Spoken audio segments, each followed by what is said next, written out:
سورہ نوح کی 2 آیات آپ کے سامنے میں نے تلاوت کی ہیں، جس میں خالق کائنات ارشاد فرماتا ہے واللہ جعل لکم الارض بساطا، لوگو اللہ نے تمہارے لیے زمین کو بچھا دیا، زمین کو ذرا بلند آواز میں، زمین کو بچھا دیا، لتسلکو،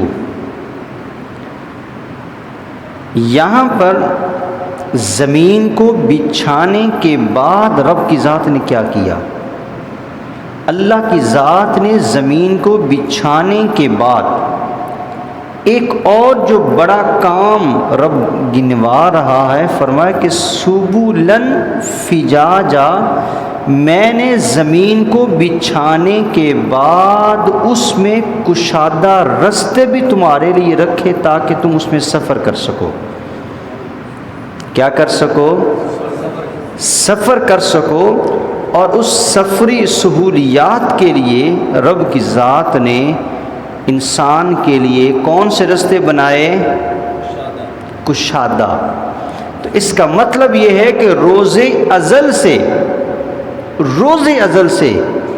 اللہ کی ذات نے انسان کے نقل و حمل کے لیے، آنے جانے کے لیے، سفر کے لیے یہ ایک بنیاد بنا دی کہ زمین تو بنا دی، لیکن زمین کے ساتھ ساتھ زمین میں کشادہ رستے بھی دیے۔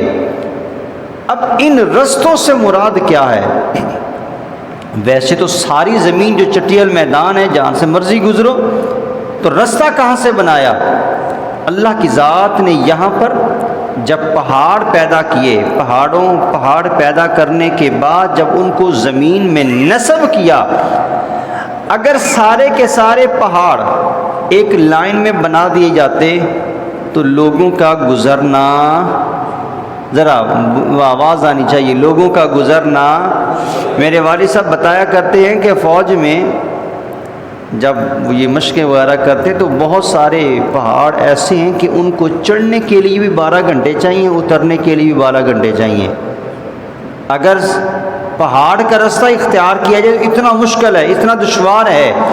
اللہ کہتا ہے کہ ہم نے ان پہاڑوں کو نصب اس انداز میں کیا کہ اے انسان، تیرے لیے ہم نے اس میں گزرنے کے لیے کشادہ رستے خود چھوڑے ہیں۔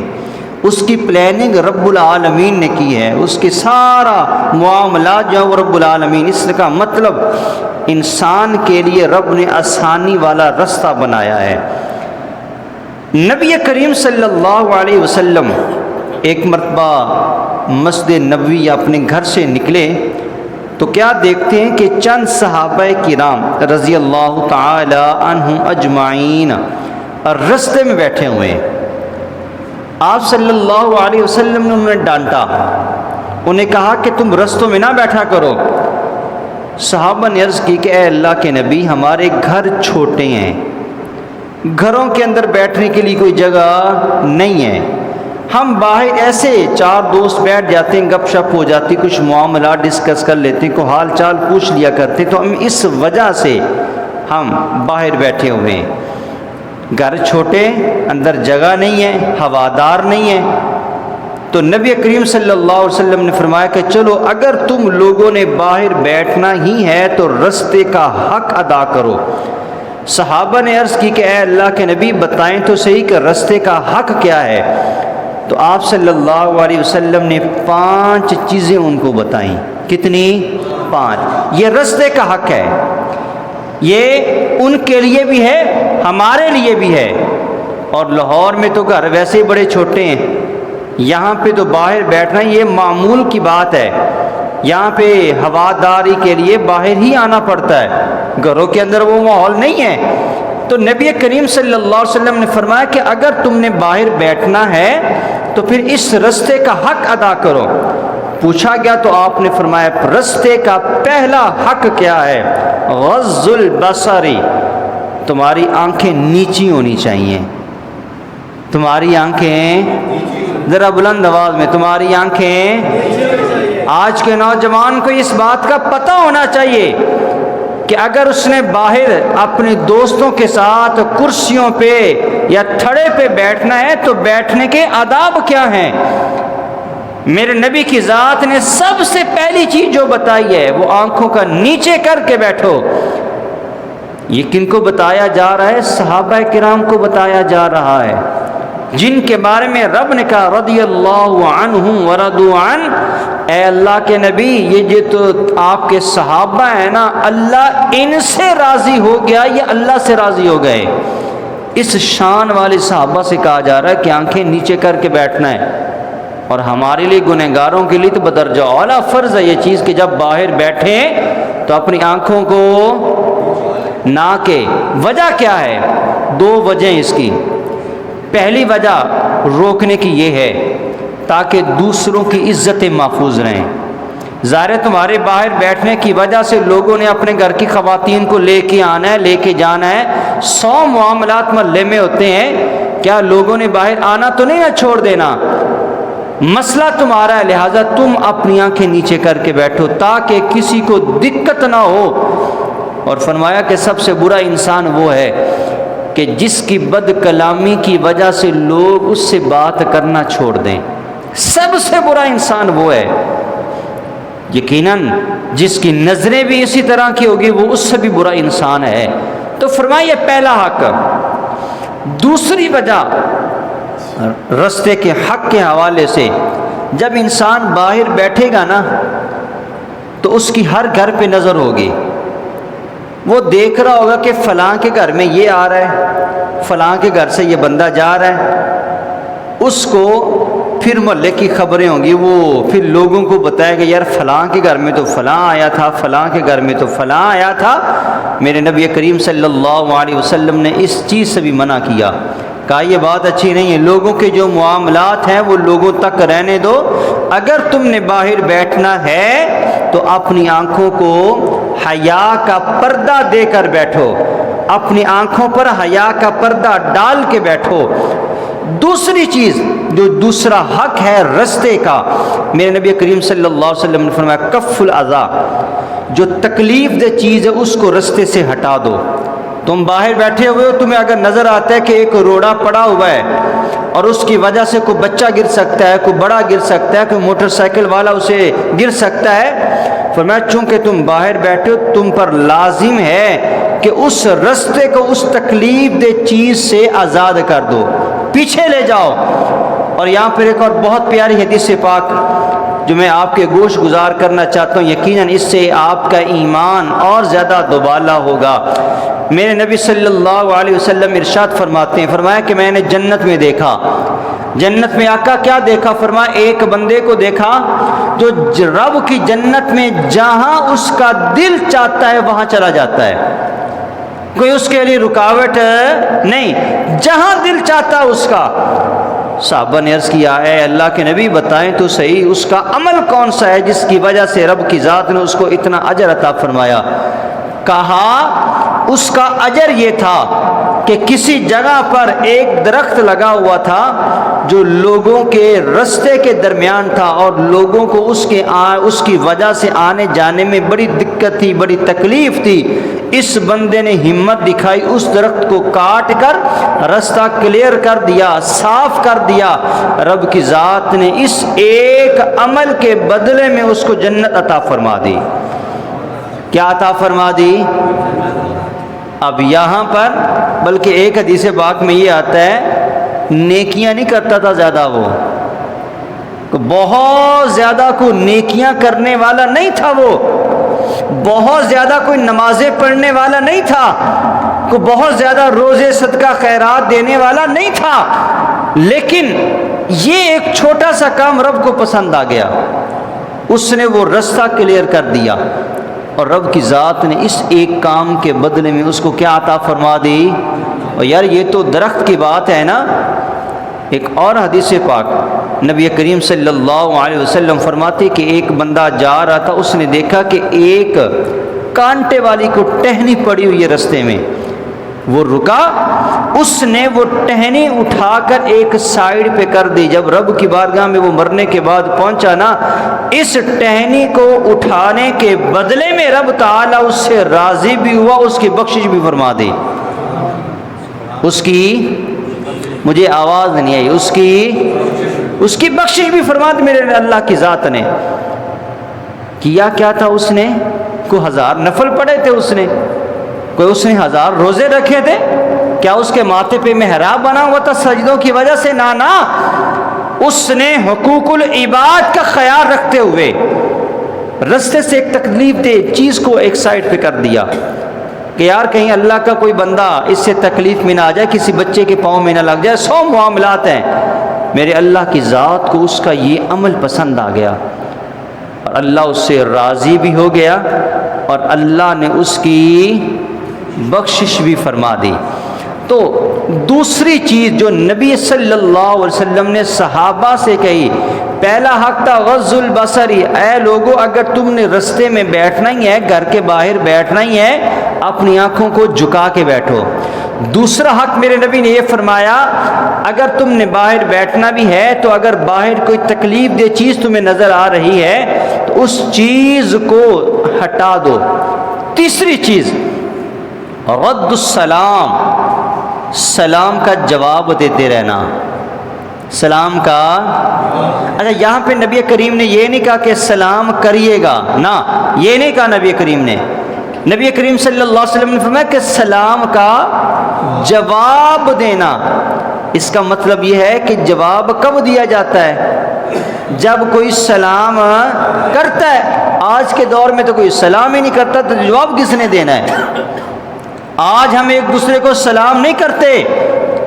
نبی کریم صلی اللہ علیہ وسلم کا بڑا واضح فرمان ہے کہ لوگوں آپس میں محبت کے معاملات بناؤ.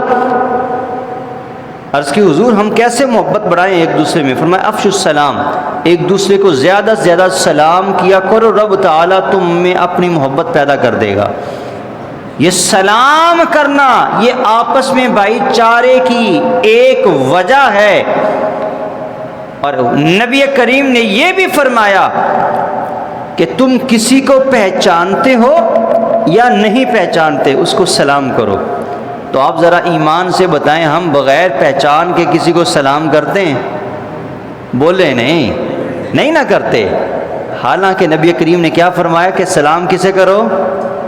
سلام کا تعلق اسلام سے ہے کہ پہچان سے؟ کس چیز سے ہے؟ اسلام سے ہے، پہچان سے نہیں.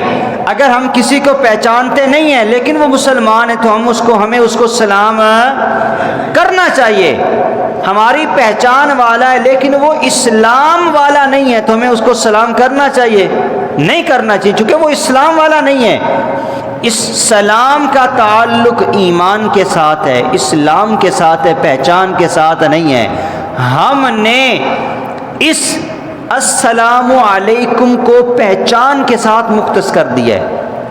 اور اکثر دیکھنے میں یہ آیا ہے کہ جب پہچان والے کے ساتھ بھی ہم ہاتھ ملاتے ہیں نا، یہ میری آبزرویشن ہے، 60 سے 70% لوگ زبان سے السلام علیکم نہیں کہتے، صرف ہاتھ ملانے پہ ہم اکتفا کرتے ہیں. یہ میری ذاتی طور پہ اپنی بتا رہا ہوں، آپ کی اپنی ہوگی. لوگ منہ سے السلام علیکم نہیں کہتے، وہ صرف ہاتھ ملا کر وہ سمجھتے ہیں کہ ہمارا السلام علیکم پورا ہو گیا ہے. اور سلام کرنے کا بھی ایک طریقہ ہے.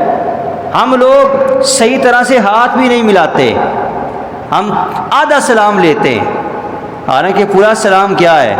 میرے نبی صلی اللہ علیہ وسلم کا فرمان ہے کہ جن دو مسلمانوں نے آپس میں اچھے طریقے سے مصافحہ کیا، مصافحہ کرنے کے بعد انہوں نے اپنے ہاتھ کو ہلایا، جھنجھوڑا ایک دوسرے کو، تھوڑا سا مضبوطی سے سلام لیا، کہا جیسے وہ جھنجھوڑتے ہیں نا رب تعالیٰ ان کے گناہ جھاڑتا رہتا ہے، ان کے گناہ جھاڑتا رہتا ہے.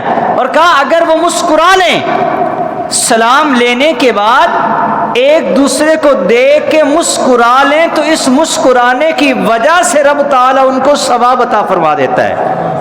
ہمارا تو منہ ادھر ہوتا ہے، ہم سلام ادھر لے رہے ہوتے ہیں. ایسے ہے کہ نہیں؟ نہ ہم زبان سے السلام علیکم کہیں، نہ ہم نظروں سے السلام علیکم کہیں، نہ ہم سلام لینے کے بعد ہاتھ کو ہلائیں، جب ہاتھ ہلائیں گے تو ذرا سا زور سے پکڑنا پڑے گا، ہم تو ڈھیلا سا سلام لیتے ہیں۔ میرے نبی کی ذات نے فرمایا کہ اگر رستے میں بیٹھنا ہے تو رستے کا حق ادا کرو۔ تیسرا حق رستے کا میرے نبی نے فرمایا کہ سلام کا جواب دیا کرے۔ اس کا مطلب یہ ایمان والے کو چاہیے کہ جب وہ کہیں سے گزرے نا تو وہ کیا کرتا چلا جائے؟ سلام کرتا چلا جائے۔ یار آپ گھر سے نکلتے ہیں، مسجد کے لیے آتے ہیں، آپ نیت یہ کر کے آیا کریں کہ مجھے رستے میں جتنے بھی مسلمان نظر آئیں گے میں سب کو السلام علیکم کہوں گا۔ آپ کو مسجد کی طرف آنے کا ثواب تو ملنا ہی ملنا ہے، اس نیت کا بھی ثواب رب کی طرف سے ملے گا۔ اور آپ کو ایک اور مزے کی بات میں بتاتا ہوں، یہ تو بڑوں کی بات ہے نا، یہ تو بڑوں کی بات ہے کہ ہم بڑے سلام نہیں لیتے۔ ہم میں سے کوئی ایسا ہے جو بچوں کو سلام کرتا ہو؟ بچے تو بہت دور کی بات ہے، ہم تو بڑوں کو سلام نہیں کرتے۔ نبی کریم صلی اللہ علیہ وسلم بچوں کو بھی السلام علیکم کہا کرتے تھے، بچوں کو بھی سلام کیا کرتے تھے۔ اور حالانکہ میرا نبی خاتم الانبیاء ہے، محبوب رب العالمین ہے، رب کے بعد نبی کریم سے بڑھ کر کوئی عزت والا نہیں ہے۔ صحابہ کرام بیان کرتے ہیں اگر سامنے سے نبی کریم صلی اللہ علیہ وسلم تشریف لا رہے ہوتے نا، آمنا سامنا ہو جاتا، ابھی ہم سوچ ہی رہے ہوتے تھے نبی کریم پہلے سلام کر دیا کرتے تھے۔ ابھی ہم سوچ رہے ہوتے تھے کہ ہم سلام کریں، نبی کریم صلی اللہ علیہ وسلم پہلے کیا کر دیا کرتے تھے؟ یار آج کوئی بندہ کسی کو 4 دن سلام کر لینا تو جس کو سلام کیا جا رہا ہے نا وہ سمجھتا پتہ نہیں میں کوئی شے بن گیا، وہ 5ویں دن سیدھے منہ بات ہی نہیں کرتا۔ اور حالانکہ نبی کہ وہ کہتا ہے یار مینو سلام کر رہے ہیں، یہ چھوٹا ہے اس لیے مجھے روزانہ سلام کرتا ہے۔ یار یہ عزت کی بات ہے، یہ ثواب کا کام ہے، یہ نیکی کا کام ہے۔ اگر کسی کو سلام کرنے سے عزت کم ہوتی نبی کریم پہلے سلام کبھی نہ کرتے۔ نبی کریم نے پہلے سلام کر کے بتا دیا کہ اصل عزت سلام کرنے میں ہے، اصل عزت اس کو پہ سلامتی بھیجنے پہ ہے۔ تو ہمیں چاہیے کہ ہم ایک دوسرے پہ کیا کیا کریں؟ ذرا بلند آواز میں نا کیا کیا کریں؟ اس السلام علیکم کو ہم عام کریں۔ آپ جب گھر میں جائیں اونچی آواز میں السلام علیکم ورحمۃ اللہ وبرکاتہ کہا کریں۔ جب آپ کے بچے گھر میں ہیں بچوں پہ لازم قرار دیں گے کہ بیٹا جب بھی گھر کے اندر آنا ہے السلام علیکم ورحمۃ اللہ وبرکاتہ کہہ کے آنا ہے۔ اپنی بیٹیوں سے کہہ دیں کہ جب بھی گھر میں آئیں السلام علیکم ورحمۃ اللہ وبرکاتہ کہہ کے اندر آنا ہے۔ اور میرے نبی کریم صلی اللہ علیہ وسلم نے تو بڑی پیاری بات ارشاد فرما دی، فرمایا کہ جو بندہ گھر کے اندر آئے پہلے کہ السلام علیکم ورحمۃ اللہ وبرکاتہ، اس کے بعد 3 مرتبہ قل هو اللہ پڑھے۔ کیا پڑھے؟ ایک وظیفہ بتا رہا ہوں توجہ کیجئے گا۔ پہلے کیا کرے؟ السلام علیکم، اس کے بعد کیا کرے؟ 3 مرتبہ قل هو اللہ احد، یہ پوری پڑھے۔ قل هو اللہ پڑھنے کے بعد مجھ محمد پہ درود پڑھے۔ یہ گھر پہ داخل ہونے کی بات ہے، کہا یہ 3 کام کر لے گھر میں داخل ہوتے وقت، رب تعالیٰ اس کے گھر سے کبھی رزق ختم نہیں ہونے دے گا۔ آج ہر بندہ پریشان ہے، پوری نہیں پڑتی۔ میرے نبی نے نسخہ بتا دیا کہ آؤ جب گھر کے اندر آؤ پہلے اپنے گھر والوں پہ سلامتی بھیجو، پھر رب کی توحید کی بات کرو، پھر مجھ محمد پہ درود پڑھو، دیکھو رب تعالیٰ تمہارے رزق میں کیسے برکتیں ڈالتا ہے۔ تو تیسرا حق یہ ہے، پہلا حق رستے کا یہ تھا آنکھوں پہ پردہ ڈالیں حیا کا، دوسرا یہ تھا رستے سے تکلیف دہ چیز کو ہٹا دو، تیسرا حق رستے کا میرے نبی کی ذات نے یہ فرمایا کہ تم سلام کو عام کرو، جواب دیا کرو، چوتھی چیز جو باہر رستے میں بیٹھنے کا حق ہے امر بالمعروف، فرمایا کہ اگر کہیں پہ کسی بچے کو دیکھو نا برا کام کر رہا ہے، کوئی شرارتیں کر رہا ہے، اس کو روک بھی دیا کرو۔ نماز کا وقت ہو گیا تو نماز کا بھی کہہ دیا کرو، نماز کے لیے بھی آ جایا کرو۔ تو یہ 5 حق میرے نبی کریم صلی اللہ علیہ وسلم نے فرمائے۔ اور اگر ہم نبی کی ذات کو دیکھیں تو یہاں پر آج ایک بہت بڑی بات آپ کو بتانے والا ہوں۔ نبی کریم صلی اللہ علیہ وسلم جب مدینۃ المنورہ میں تشریف لے کے آئے نا، تو آپ صلی اللہ علیہ وسلم نے آتے ہی 5 بڑے کام کیے۔ کتنے؟ مجھے آواز نہیں آئی، کتنے؟ لگتا آپ لوگ سننے کے یہ موڈ میں نہیں ہے کہ میرے نبی نے 5 کام کون سے کیے مدینہ میں آنے کے بعد؟ کتنے کام کیے؟ اب گنتے جانا ہے آپ نے۔ سب سے پہلا کام جو میرے نبی نے کیا وہ مسجد کو بنایا ہے۔ کیا بنایا؟ اور یہ بتا دیا کہ جہاں بھی مسلمانوں کی بستی ہے، کچھ اور بناؤ یا نہ بناؤ، مسجد سب سے پہلے ضروری ہے۔ سب سے پہلا کام جو مدینہ المنورہ میں آنے کے بعد کیا، مسجد بنائی۔ مسجد بنانے کے بعد جو دوسرا کام میرے نبی کی ذات نے کیا، انصار صحابہ اور مہاجرین صحابہ میں بھائی چارے کا رشتہ قائم کیا، یہ دوسرا کام تھا۔ تیسرا کام جو میرے نبی کی ذات نے کیا، مدینہ کی ریاست کا آئین بنایا۔ چوتھا کام جو نبی کریم صلی اللہ علیہ وسلم نے کیا، وہ مسلمانوں کا الگ بازار بنوایا۔ آپ نے مارکیٹ بنوائی میرے نبی کی ذات نے۔ پہلے اکٹھی تھی، یہودی بھی وہیں پہ جا رہے ہیں، مسلمان بھی وہیں پہ جا رہے ہیں، لیکن نبی کریم صلی اللہ علیہ وسلم جب تشریف لے کے آئے، آپ نے چوتھا کام یہ کیا، آپ نے کہا کہ آج سے مسلمانوں کی مارکیٹ الگ ہوگی، خرید و فروخت کی جگہ الگ ہوگی، ہم یہودیوں کے ساتھ جا کے خرید و فروخت نہیں کریں گے، ان سے نہ چیز لیں گے نہ ان کو دیں گے، اپنے مسلمان کو فائدہ دیں گے۔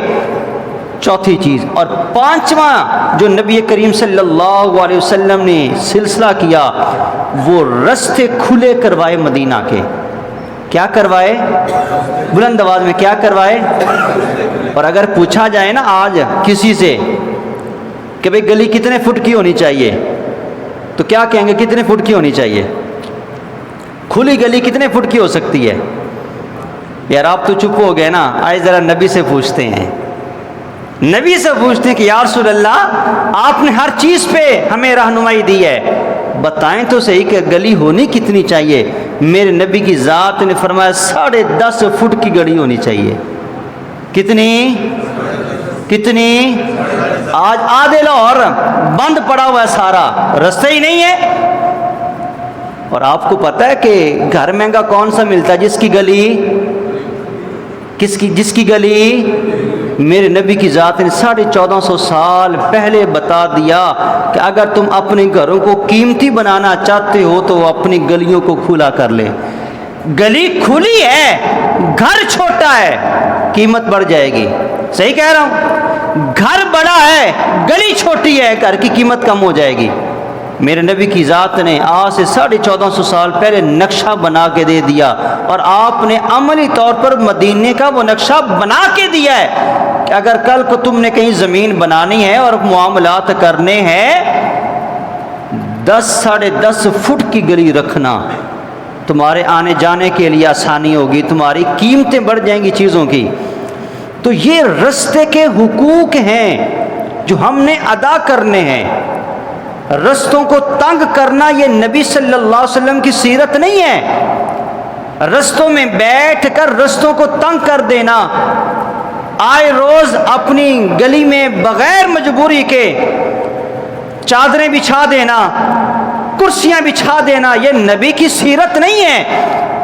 نبی کی سیرت کیا ہے؟ نبی کی سیرت یہ ہے کہ لوگوں کے لیے آسانیاں کریں، لوگوں کے لیے آسانیاں کریں۔ اور نبی صلی اللہ علیہ وسلم کی کتنی پیاری حدیث پاک ہے، فرمایا غلام آزاد کیا کرو۔ عرض کیا یا رسول اللہ صلی اللہ علیہ وسلم اتنے پیسے نہیں ہیں، کہاں سے غلام آزاد کریں؟ فرمایا کسی کو رستہ بتا دیا کرو، رب تعالی غلام آزاد کرنے جتنا ثواب عطا کر دے گا۔ آج باہر کھڑے ہو جاؤ، 10 لوگوں کو رستہ بتا دو، بڑے لوگ پوچھیں گے کہ بھائی ہم نے مغل پورہ جانا ہے، ہم نے جوڑے پل پہ جانا ہے، کیا کریں؟ نبی کی سنت سمجھ کے ان کو بتاؤ کہ میرے نبی نے فرمایا کہ لوگوں کے لیے آسانیاں پیدا کرو۔ بلکہ میرے نبی نے تو یہ فرما دیا، اگر کوئی بندہ سواری کے ساتھ کھڑا ہوا ہے اور اس کا سامان ہے، تم اگر سامان اٹھا کر اس کی سواری پہ رکھ دیتے ہو، رب تعالیٰ تمہیں ایک انسان آزاد کرنے جتنا ثواب عطا فرمائے گا۔ آج ہم تو رکتے نہیں ہیں، ہم کہتے سانو آپ نو بڑی جلدی، انہوں کہنے کیا سی اتنا سامان لے کے آ نہ یار. میرے نبی کیا فرما رہا ہے کہ اے بندہ خدا تو نے 2 سے 3 منٹ نکالنے ہیں, رکو, اپنے اس بھائی کی تکلیف آسان کرو, اس کی مشقت کو بانٹو, نیچے اترو اور اس کا سامان اٹھا کر اس کی سواری پہ رکھوا دو. کتنا ثواب ملے گا؟ بلند آواز میں کتنا؟ آج اگر ایک جانور خریدنے جانا ہو نا آنکھیں کھل جاتی ہیں, اور اگر انسان کو اگر خریدنا ہو تو کتنے پیسے چاہیے. میرا نبی کہتا ہے کہ صرف سامان اٹھا کے رکھنا ہے, انسان آزاد کرنے جتنا رب ثواب عطا فرمائے گا. اور آخری بات کر کے بات کو ختم کرتا ہوں, جہاد افضل ہے کہ نہیں؟ کراندہ نہیں, بولو تو صحیح. افضل ہے نا جہاد؟ مسلمان پہ جب وقت پڑے, جب ضرورت پڑے, جو تو جہاد سب پہ فرض ہے نا, اور اگر وہ جہاد نبی کے ساتھ کیا جائے تو افضل ہے کہ نہیں؟ آخر تک مجھے آواز نہیں ہے, افضل ہے کہ نہیں؟ اب بات توجہ سے سنیے گا.